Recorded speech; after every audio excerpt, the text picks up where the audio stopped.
Assalamualaikum warahmatullahi wabarakatuh. Perkenalkan, saya Muhammad Rawalin Sarlan selaku moderator pada kesempatan kali ini. Perkenalkan, kami dari kelompok 9 akan mempresentasikan hasil materi kami yang berjudul Manajemen Stres di Tempat Kerja. Langsung saja, untuk mengefisiensikan waktu, saya persilakan kepada pemateri pertama untuk memaparkan materinya. Kepada pemateri, saya persilakan. Assalamualaikum warahmatullahi wabarakatuh. Perkenalkan, nama saya Urfa Nur Arbaini Judawi dengan NIM J1A1-18222. Di sini saya akan menjelaskan beberapa slide mengenai manajemen stres di tempat kerja. Yang pertama, terdapat pengertian. Terdapat beberapa pengertian tentang stres yang dapat dimaknai dari beberapa sudut pandang keilmuan. Menurut Levy, tahun 1991 mendefinisikan stres sebagai berikut. Yang pertama, dalam bahasa teknik, stres dapat diartikan sebagai kekuatan dari bagian-bagian tubuh. Yang kedua, dalam bahasa biologi dan kedokteran, stres dapat diartikan sebagai proses tubuh untuk beradaptasi terhadap pengaruh luar dan perubahan lingkungan terhadap tubuh. Yang ketiga, secara umum, stres dapat diartikan sebagai tekanan psikologis yang dapat menimbulkan penyakit baik fisik maupun penyakit jiwa. Pada slide selanjutnya, menurut Health Safety Executive tahun 2008, bahwa stres adalah reaksi negatif manusia akibat adanya tekanan yang berlebihan atau jenis tuntutan lainnya. Hal tersebut membuat suatu pemisahan yang penting di antara tekanan yang dihadapi. Namun demikian, stres akan menjadi hal yang positif jika dapat dikendalikan secara benar. Dan sebaliknya, bila tidak dapat dikendalikan dengan baik, akan dapat muncul dari kehidupan personel individu maupun dari lingkungan prakerjanya. Manusia juga mempunyai ketahanan yang berbeda-beda di dalam mengatasi berbagai jenis tekanan. Selanjutnya, pada slide kelima, secara konsep stres dapat didefinisikan menurut variabel kajian berikut ini. Yang pertama, stres sebagai stimulus, stres sebagai variabel bebas atau independent variable, menitik beratkan pada lingkungan sekitarnya sebagai stresor. Yang kedua, stres sebagai respon. Stres sebagai variabel tergantung atau dependent variable, memfokuskan pada reaksi tubuh terhadap stresor. Yang ketiga, stres sebagai interaksi antara individu dengan lingkungannya. Stres di sini merupakan suatu proses penghubung antara stresor dan strain dengan reaksi yang berbeda pada stresor yang sama. Lanjut pada slide ke-6, faktor-faktor terjadinya stres di tempat kerja. Menurut Patton tahun 1998, bahwa perbedaan antara reaksi individu tersebut sering disebabkan karena faktor psikologis dan sosial yang dapat merubah dampak stresor bagi individu. Faktor-faktor tersebut antara lain, yang pertama, kondisi individu seperti umur, jenis kelamin, temperamental, genetik, inteligensial, pendidikan, kebudayaan, dan lain-lain. Yang kedua, ciri kepribadian seperti introvert, extrovert, tingkat emosional, kepasrahan, kepercayaan diri, dan lain-lain. Yang ketiga, sosial kognitif seperti dukungan sosial, hubungan sosial dengan lingkungan sekitarnya. Yang keempat, strategi untuk menghadapi setiap stres yang muncul.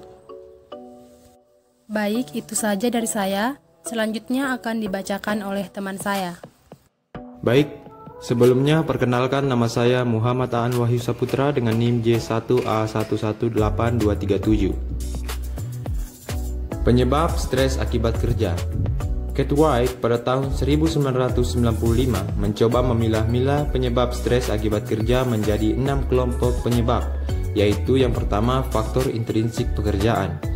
Pada faktor ini, di mana sangat potensial menjadi penyebab terjadinya stres dan dapat mengakibatkan keadaan yang buruk pada mental. Faktor tersebut meliputi keadaan fisik lingkungan kerja yang tidak nyaman seperti bising, berdebu, bau, suhu panas, dan lain-lain. Yang kedua, faktor peran individu dalam organisasi kerja. Beban tugas yang bersifat mental dan tanggung jawab dari suatu pekerjaan lebih memberikan stres yang tinggi dibandingkan dengan beban kerja fisik. Dalam suatu penelitian tentang stres akibat kerja menemukan bahwa karyawan yang mempunyai beban psikologis lebih tinggi dapat menyebabkan terjadinya risiko terkena penyakit jantung koroner dan tekanan darah yang lebih tinggi. Yang ketiga, faktor hubungan kerja.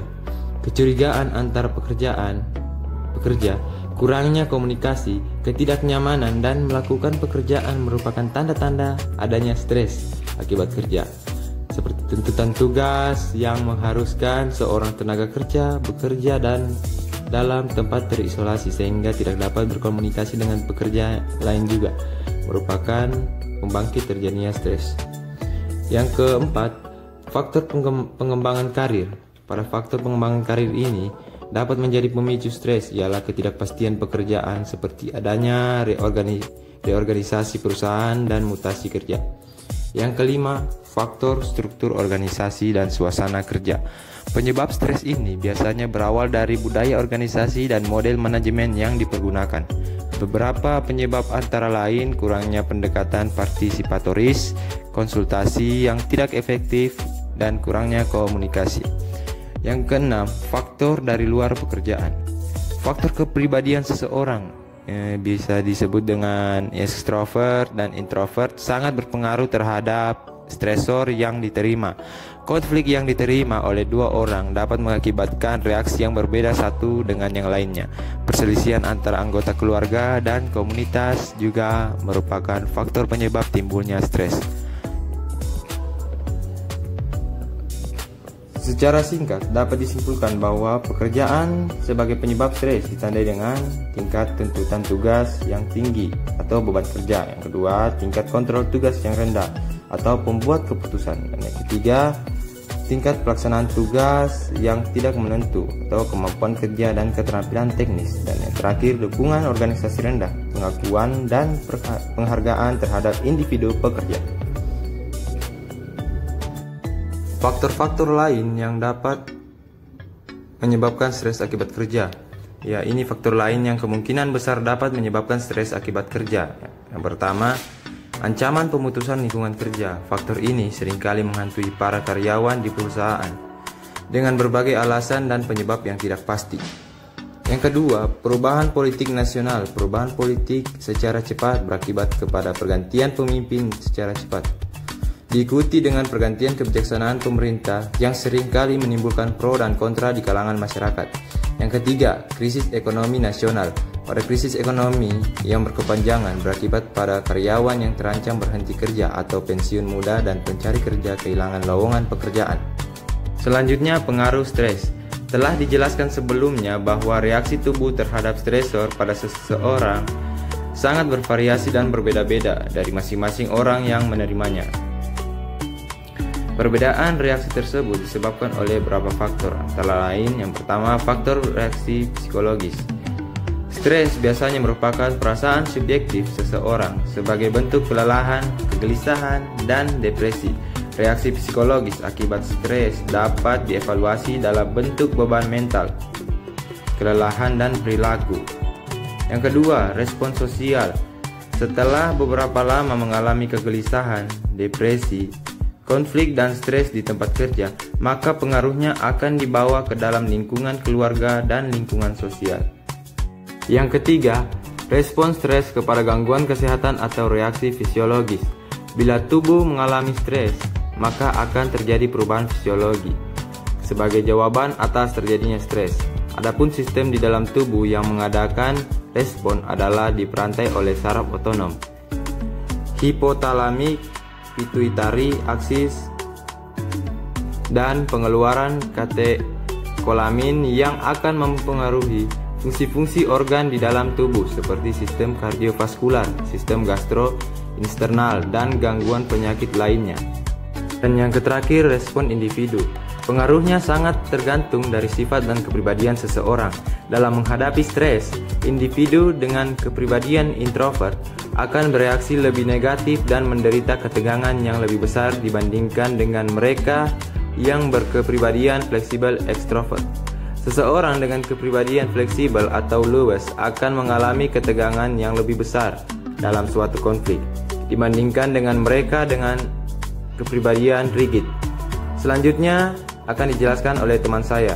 Perkenalkan, nama saya Safira Rismayanti dengan NIM J1A1182339. Di sini saya akan melanjutkan pembahasan materi dari teman saya, yaitu sedangkan pengaruh stres di tempat kerja menurut model Cartwright 1995, dikutip dari Cooper dan Marshall 1978 dan Levy 1991, bahwa reaksi stres atau strain dikelompokkan menjadi dua, yaitu pengaruhnya terhadap individu dan organisasi kerja. Pertama, pengaruh terhadap individu seseorang.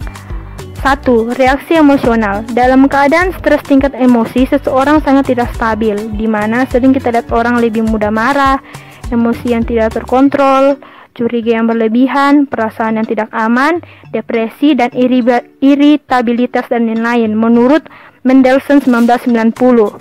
Yang kedua yaitu reaksi perubahan kebiasaan atau mental. Dalam keadaan stres atau tertekan, seseorang dengan tanpa sadar mencari pelarian masalah yang diterima yang terkadang mempengaruhi kebiasaan seseorang, seperti perubahan kebiasaan untuk merokok, minum minuman keras, penggunaan obat-obat terlarang. Pengaruh terhadap mental atau kejiwaan juga termasuk gangguan persepsi, konsentrasi, motivasi, akurasi, dan kreativitas. Ketiga yaitu perubahan fisiologis. Dalam keadaan stres, otot-otot kepala dan leher menjadi tegang yang menyebabkan sistem imunisasi menjadi lemah. Sakit kepala, susah tidur atau insomnia, perasaan lelah, gangguan selera makan, gangguan kardiovaskular, dan lain-lain. Yang kedua yaitu pengaruh terhadap organisasi. Akibat stres pada organisasi kerja akan memberikan pengaruh yang kurang baik. Pengaruhnya dapat berupa tingginya angka tidak termasuk kerja, turnover, hubungan kerja menjadi tegang, dan mengganggu performasi kerja dan meningkatkan risiko terjadinya kecelakaan kerja. Terjadinya stres akibat kerja secara khusus akan dapat menurunkan produktivitas kerja, menyebabkan biaya kompensasi pekerja meningkat. Selanjutnya yaitu stres akibat kerja yang menyebabkan menurunnya produktivitas kerja antara lain melalui yang pertama yaitu performasi pekerja yang rendah, meningkatnya angka absensi, ketiga menurunnya moral kerja, keempat meningkatnya turnover kerja dan yang bisa menyebabkan kehilangan banyak waktu kerja. Dan secara pasti bahwa hampir semua orang yang telah mengalami stres kerja dalam kehidupannya, hal penting adalah bagaimana kita dapat mengenali, mencegah, mengelola, dan mengendalikan stres agar kita tetap dapat berpenampilan dan berprestasi dengan baik dalam setiap aktivitas yang kita lakukan. Selanjutnya yaitu pengembangan dan implementasi program manajemen stres akibat kerja, yaitu terjadinya stres yang diakibatkan oleh setiap pekerja tidak boleh dipandang remeh. Stres akibat kerja yang tidak ditangani dengan baik telah banyak menimbulkan dampak negatif yang bersifat merugikan, baik terhadap individu pekerja maupun terhadap perusahaan. Di bawah ini akan dijelaskan langkah-langkah kunci dalam pengembangan dan implementasi suatu program manajemen terhadap stres akibat kerja. Itulah hasil penjelasan dari materi saya yang selanjutnya akan dijelaskan oleh teman saya. Terima kasih. Untuk program manajemen terhadap stres akibat kerja, adanya komitmen manajemen. Langkah pertama ini merupakan komponen yang sangat vital yang diperlukan untuk kesuksesan suatu program. Bentuk komitmen yang ditunjukkan oleh pihak manajemen dan menjamin bahwa supervisor dan pekerja menganggap program yang dijalankan tersebut sangat penting. Selanjutnya, komitmen manajemen tersebut antara lain melalui pertama, adanya pemahaman secara jelas tentang alasan dan nilai manfaat program yang ditandatangani oleh senior manajer. Kedua, penyediaan sarana diskusi dengan para manajer kunci mengenai risiko organisasi jika program tidak dapat dilaksanakan dan kemungkinan untuk meningkatnya jika program telah dapat dilaksanakan dengan baik. 3. Pemberian contoh dalam bentuk pelaksanaan dan dukungan awal dari para manajer K3 atau manajer sumber daya manusia terhadap program yang sedang dijalankan. Berikutnya, mendefinisikan ekspektasi program manajemen. Pada langkah kedua ini, tim kerja yang telah dibentuk harus mengkaji secara detail tentang program yang sedang dilaksanakan, meliputi pertama, untuk mengurangi risiko stres akibat kerja. Kedua, untuk mengurangi biaya kompensasi pekerja yang berkaitan dengan stres akibat kerja. Ketiga, untuk meningkatkan kesejahteraan pekerja dan meningkatkan produktivitas kerja.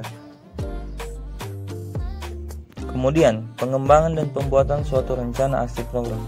Langkah ketiga ini sangat penting bahwa suatu rencana dikembangkan untuk mengkomunikasikan kepada karyawan dan yang lainnya meliputi 1. Latar belakang dari pengembangan program manajemen stres akibat kerja. 2. Tujuan dan sasaran program. 3. Outcomes atau hasil kerja yang diharapkan. 4. Alokasi biaya penyelenggaraan program. 5. Manajemen proyek. 6. Peraturan bagi manajemen dan pekerja. 7. Aktivitas atau kegiatan-kegiatan program. 8. Kerangka waktu dari pelaksanaan program. 9. Evaluasi program secara reguler. Baiklah, perkenalkan, nama saya Adi Fikriani dengan NIM J1A1-18264. Di sini saya akan menjelaskan identifikasi penyebab stres atau stresor. Tujuan utama dari langkah ini adalah untuk mendapatkan informasi tentang stres akibat kerja di tempat kerja. Hal-hal yang dapat dilakukan dalam langkah ini antara lain meliputi 1. Pengujian rata angka absensi untuk mengidentifikasi jika ada beberapa grup atau individu dalam perusahaan mempunyai angka absensi yang lebih tinggi daripada yang lain. Kedua, pengenalan dan pencatatan sarana pengendalian konflik seperti prosedur penanganan keluhan atau komplain, klaim gangguan di tempat kerja, program manajemen persamaan hak, program manajemen kinerja dan langkah-langkah aksi untuk mengidentifikasi jika ada masalah yang dapat menyumbat terjadinya stres akibat kerja, juga menunjukkan adanya indikasi. Ketiga, penilaian terhadap laporan kecelakaan kerja dan laporan terjadinya stres pada pekerja atau yang berkaitan dengan terjadinya penyakit akibat kerja. Keempat, penilaian klaim kompensasi pekerja yang dikeluarkan oleh perusahaan untuk mengidentifikasi terhadap individu atau kelompok kerja yang telah melakukan klaim tersebut dan alasan dari klaim yang dibuat. Slide selanjutnya yaitu identifikasi potensi bahaya yang berkaitan dengan sistem stres di tempat kerja. Yang pertama ada faktor lingkungan, yaitu 1. Terpapar suhu panas dan dingin yang ekstrim. Kedua, pencahayaan dan kontraksi yang kurang baik. Yang ketiga, isolasi fisik dan ruang kerja yang menyebabkan hambatan dalam komunikasi. Yang keempat, desain layout tempat kerja yang tidak baik. Yang kelima, ventilasi atau sistem pendingin ruangan yang kurang baik. Yang keenam, terpapar kebisingan dan vibrasi yang berlebihan. Yang ketujuh, potensi bahaya fisik yang tidak terkendali. Yang kedelapan, ketataan ruangan yang kurang baik. Yang kesembilan, peralatan kerja dan mesin-mesin tidak aman. Yang kesepuluh, peralatan kerja yang tidak dapat disetel menyebabkan sikap paksa dan lain-lain. Faktor yang kedua yaitu faktor organisasi kerja. Yang pertama, komunikasi tidak dapat berjalan dengan baik. Kedua, kesempatan untuk ikut berpartisipasi sedikit. Yang ketiga, tujuan dan kebijakan perusahaan tidak jelas. Yang keempat, informasi yang disampaikan sering tidak jelas. Yang kelima, training prosedur kerja yang aman sangat kurang. Yang keenam, praktek kerja tidak fleksibel. Yang ketujuh, gaji dan upah rendah. Yang kedelapan, jam kerja istirahat tidak profesional. Yang kesembilan, jam kerja tidak menuntut atau tidak dapat diprediksi. Yang kesebelas, jadwal kerja tidak fleksibel. Yang kedua belas, peraturan shift kerjaan tidak fleksibel. Yang ketiga belas, prosedur kerja tidak jelas atau berlebihan. Keempat belas, tingkat keterbukaan dan pencahayaan rendah. Yang ke-15, struktur organisasi yang kurang baik. Yang ke-16, perubahan organisasi kerja tidak dilaksanakan dengan baik. Yang ke-17, kondisi kerja tidak memuaskan. Yang ke-18, terjadi konflik pada tujuan dan prioritas. Yang ke-19, praktek selesai dan perekrutan pekerja tidak transparan dan lain-lain. Adapun faktor yang ketiga yaitu faktor desain tugas atau pekerjaan. Yang pertama, beban pekerja yang berlebihan. Yang kedua, tuntutan tugas lebih besar dari keterampilan yang dimiliki pekerja. Yang ketiga, jam kerja berlebihan. Yang keempat, penggantian pekerja dengan penerapan teknologi baru. Yang kelima, deadline pekerjaan tidak realistis. Yang keenam, kepuasan kerja rendah. Ketujuh, sedikit variasi kerja. Yang kedelapan, beban pekerja terlalu kecil. Yang kesembilan, traveling yang diselenggarakan tidak sesuai dengan pekerjaan. Yang ke-10, isolasi pekerjaan. Yang ke-11, pemahaman terhadap proses kerja terbatas. Yang ke-12, keterlibatan di dalam pengendalian keputusan sangat terbatas atau tidak ada.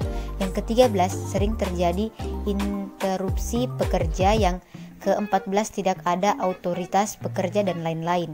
Itulah penjelasan yang dapat saya sampaikan. Selanjutnya akan dibacakan oleh teman saya. Terima kasih. Baik, langsung saja di sini saya akan melanjutkan materi dari teman saya. Sebelumnya perkenalkan, nama saya Umaya Marsha dengan NIM J1A118268. Faktor selanjutnya yaitu faktor praktek manajemen. Pada poin pertama yaitu sedikit kesempatan untuk menyampaikan ide dalam pengambilan keputusan. Faktor yang kedua yaitu tidak ada saran-saran kepada pekerja yang konstruktif. Faktor ketiga yaitu manajemen perubahan kurang dikelola dengan baik. Faktor keempat yaitu gaya kepemimpinan yang tidak disukai. Yang kelima yaitu penanganan keluhan atau komplain yang tidak baik. Dan faktor yang terakhir yaitu kurangnya dukungan dan saran untuk perbaikan kerja dan lain-lain. Faktor selanjutnya yaitu faktor pengembangan karir. Pada poin pertama yaitu prospek untuk promosi sangat terbatas. Poin kedua, keamanan kerja kurang. Poin ketiga, tidak mempunyai keterampilan yang memadai. Poin keempat, tidak ada kemajuan pada pekerjaan. Poin kelima, karir tidak menentu dan mengalami stagnasi. Poin keenam, tidak ada kesempatan untuk mengembangkan keterampilan. Poin ketujuh, keterbatasan kesempatan untuk berkembang. Poin kedelapan, tidak ada akses untuk rotasi pekerjaan. Dan poin yang terakhir, tidak ada jaminan keamanan bekerja dan lain-lain.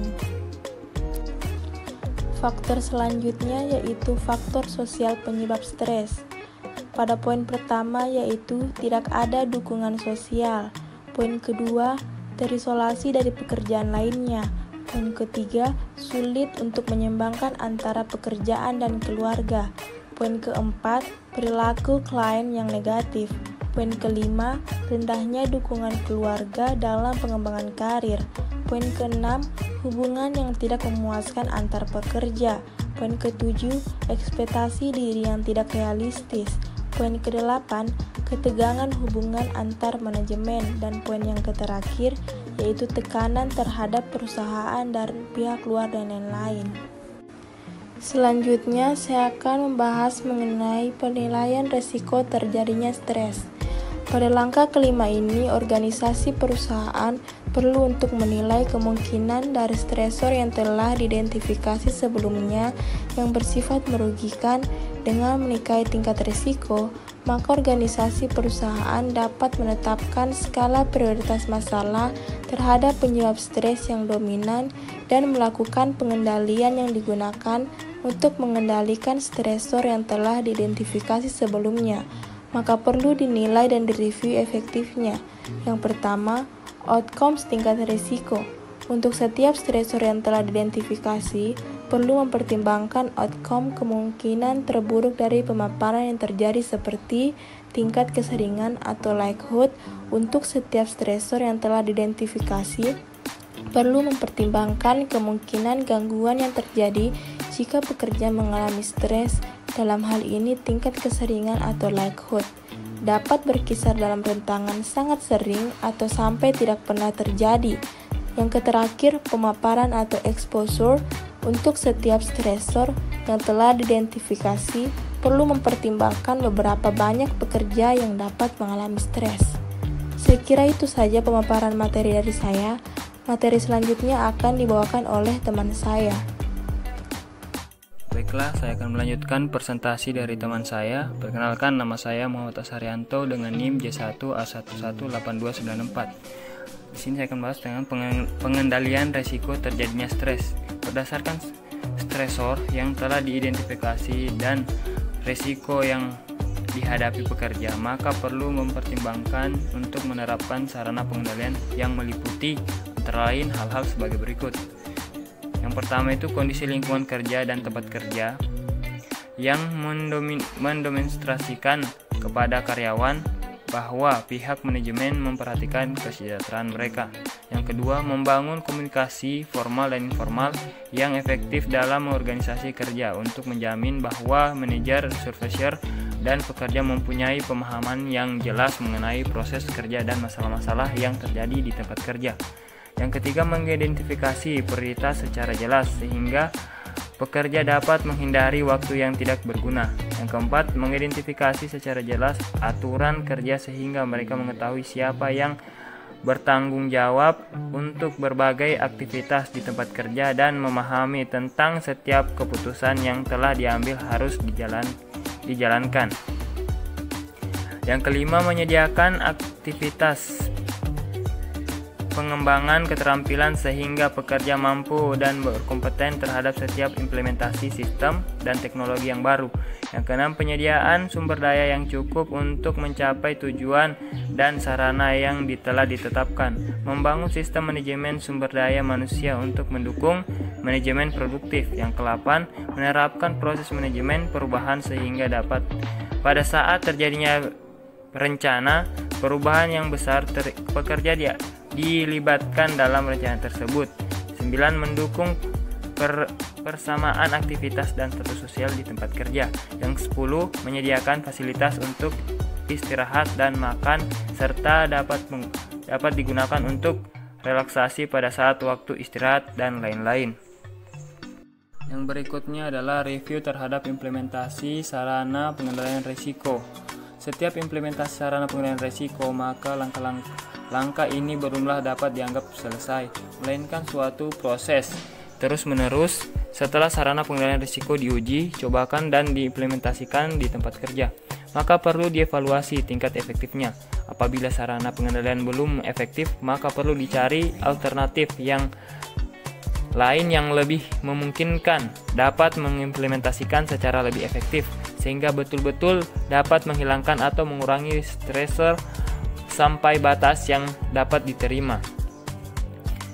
Pencegahan dan pengendalian stres di tempat kerja. Berbagai faktor penyebab terjadinya stres merupakan bagian yang terintegrasi dalam kehidupan manusia yang tidak dapat dihilangkan begitu saja. Faktor penyebab terjadinya stres tersebut sangatlah kompleks dan bervariasi serta sangat sulit untuk diidentifikasi secara pasti apa yang terjadi penyebab stres sesungguhnya, sehingga sering kita temui bahwa seorang yang terkena stres biasanya tidak menyadari terhadap apa yang sedang dialaminya. Selanjutnya, untuk dapat melakukan pengendalian penyebab stres secara baik dan tepat, perlu dipahami adanya hubungan antara tuntutan tugas dengan pengendalian tugas. Baiklah, mungkin itu saja. Selanjutnya akan dilanjutkan oleh teman saya. Assalamualaikum warahmatullahi wabarakatuh. Perkenalkan, nama saya Maulis Ismail, NIM J1A118281.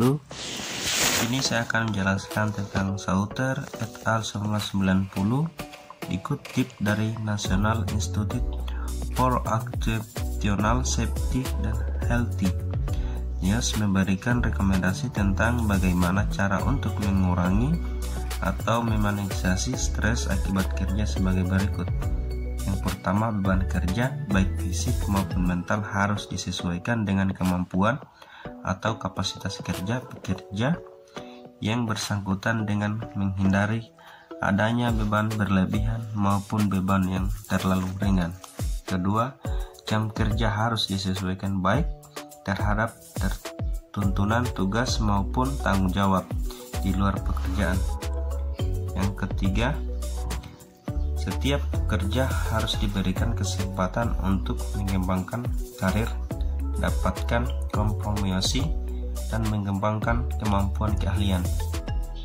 Keempat, membentuk lingkungan sosial yang sehat, hubungan antara tenaga kerja yang satu dengan yang lain. Hubungan antara kerja, supervisor yang baik, sehat dalam organisasi akan membuat situasi yang nyaman. Yang kelima, tugas-tugas pekerja yang harus didesain untuk menyediakan stimulasi dan kesempatan agar pekerja dapat menggunakan keterampilannya. Rotasi tugas dapat dilakukan untuk meningkatkan karir dan pengembangan usaha dan lain-lain. Selanjutnya, cara-cara untuk mengurangi stres akibat kerja secara lebih spesifik, yaitu melalui redesain tugas-tugas pekerja, redesain lingkungan kerja, menerapkan waktu kerja yang fleksibel, menerapkan manajemen partisipatif, melibatkan karyawan dalam mengembangkan karir. Selanjutnya, langkah-langkah yang harus dilakukan untuk mengurangi terjadinya stres di tempat kerja. Yang pertama, menghilangkan faktor penyebab stres, khususnya yang berasal dari teks organisasi kerja dan lingkungan kerja. Yang kedua, mempromosikan pekerjaan pada posisi yang seharusnya admit one of the right place. Ketiga, mengembangkan langkah-langkah yang harus digunakan untuk mengurangi terjadinya stres di tempat kerja. Yang pertama, menghilangkan faktor penyebab stres, khususnya yang berasal dari teks organisasi kerja dan lingkungan kerja. Yang kedua, memposisikan pekerjaan pada posisi yang seharusnya. Yang ketiga, mengembangkan struktur organisasi sesuai dengan kultur dan tradisi masyarakat pekerjaan. 4. Menjamin perasaan aman setiap pekerjaan. Selanjutnya, penilaian indikator stres kerja dengan metode scoring. Pertama itu, tabel klasifikasi tingkat resiko stres akibat kerja berdasarkan total skor individu. Tingkat resiko stres 1, 140, 175. Klasifikasi stres rendah, tindakan perbaikan, belum diperlukan adanya kontrol untuk memperbaiki. Yang kedua, 105, datar 139. Kualifikasi stres sedang, tindakan perbaikan, mungkin diperlukan kontrol terhadap gejala stres di kemudian hari. Yang ketiga, 70 sampai 104. Klasifikasi stres tinggi, tindakan perbaikan, diperlukan kontrol terhadap stres di tempat kerja segera. Yang keempat, 35 sampai 69. Klasifikasi stres sangat tinggi, tindakan perbaikan, diperlukan kontrol terhadap stres secara menyeluruh segera memungkinkan. Sekian dari saya kembalikan kepada moderator. Wassalamualaikum warahmatullahi wabarakatuh. Baiklah, itulah tadi hasil presentasi dari kelompok kami. Jika ada salah kata mohon dimaafkan. Saya akhiri dengan ucapan wabillahi taufiq wal hidayah. Wassalamualaikum warahmatullahi wabarakatuh.